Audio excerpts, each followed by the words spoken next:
کراچی کے علاقے عزیز آباد میں واقع دہائیوں تک دہشت کی علامت سمجھا جانے والا 90 ہیڈ کوارٹر، جہاں سے الطاف حسین ماضی میں اپنی سلطنت کو چلاتے تھے، آج مہاجر جماعت کے زوال اور عبرت کی زندہ مثال نظر آتا ہے۔ 90 کے زوال کی یہ کہانی اگست سن 2016 میں شروع ہوئی، جس 90 میں پارٹی ترانے اور نعرے گونجتے، آج وہاں پر خاموشی اور تاریکی ڈیرے ڈال چکی ہے۔ 90 کے 3 داخلی دروازے مکمل طور پر سیل ہیں اور دروازوں پر رینجرز اہلکار تعینات ہیں۔ 90 پر سیاسی سرگرمیوں پر بھی مکمل طور پر پابندی عائد ہے اور کسی کو بھی عمارت کے اندر جانے کی اجازت نہیں، یہاں تک کہ سیکیورٹی اداروں کی طرف سے عمارت کی میڈیا کوریج کی بھی اجازت نہیں۔ 90 کے مرکزی دروازے پر لگی الطاف حسین کی تصویر اور پارٹی نشان پتنگ ہٹایا جا چکا ہے، جبکہ لوہے کے سفید رنگ کے مرکزی دروازے پر سے بھی جماعت کے سیاسی نشان پاکستان کے نقشے کے نیچے موجود 5 ستاروں کو بھی کھٹ دیا گیا ہے۔ 22 اگست سن 2016 کے روز لندن میں مقیم بانی MQM الطاف حسین نے کراچی میں منعقدہ ایک جلسے سے ٹیلی فونک خطاب کرتے ہوئے پاکستان کے خلاف نعرے لگائے اور 3 نجی ٹی وی چینلز پر حملوں کا منصوبہ بنایا۔ بعد ازاں سیکیورٹی اداروں کی جانب سے جب MQM رہنماؤں کی پکڑ دھکڑ کا سلسلہ شروع ہوا تو اس وقت کے ڈپٹی کنوینر فاروق ستار سمیت پاکستان میں موجود MQM کے رہنماؤں نے الطاف حسین اور ان کی پاکستان مخالف تقریر سے لا تعلقی کا اعلان کر دیا، جس کے بعد لاہور ہائی کورٹ نے میڈیا پر الطاف حسین کا بیان نشر کرنے پر پابندی لگا دی، جس کے بعد حکومت پاکستان کی جانب سے برطانوی حکومت کو ریفرنس بھی بھیجا گیا، جس میں بانیوں MQM الطاف حسین کے خلاف کارروائی کا مطالبہ کیا گیا تھا۔ 23 اگست سن 2016 کو پاکستان رینجرز کی جانب سے MQM کے مرکز 90 میں واقع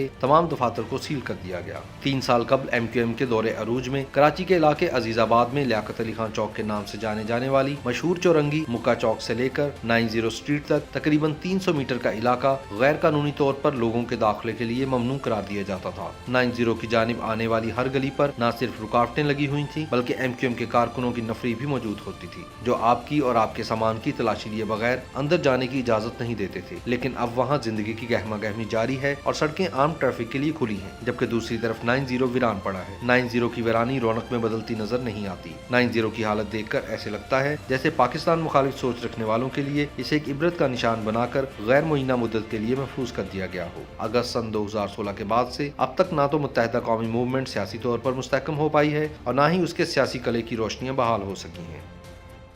YouTube پر گوگلی نیوز دیکھنے کے لیے youtube.com کی سرچ بار میں گوگلی نیوز TV ٹائپ کریں۔ گوگلی نیوز کے پیج پر سرخ رنگ کے سبسکرپشن والے بٹن پر کلک کرنا نہ بھولیے۔ YouTube پیج پر اپلوڈ ہونے والی ویڈیوز سے باخبر رہنے کے لیے بیل آئیکن پر کلک کیجیے۔ آپ کو ہر نئی ویڈیو کے بارے میں نوٹیفیکیشن موصول ہو جائے گا۔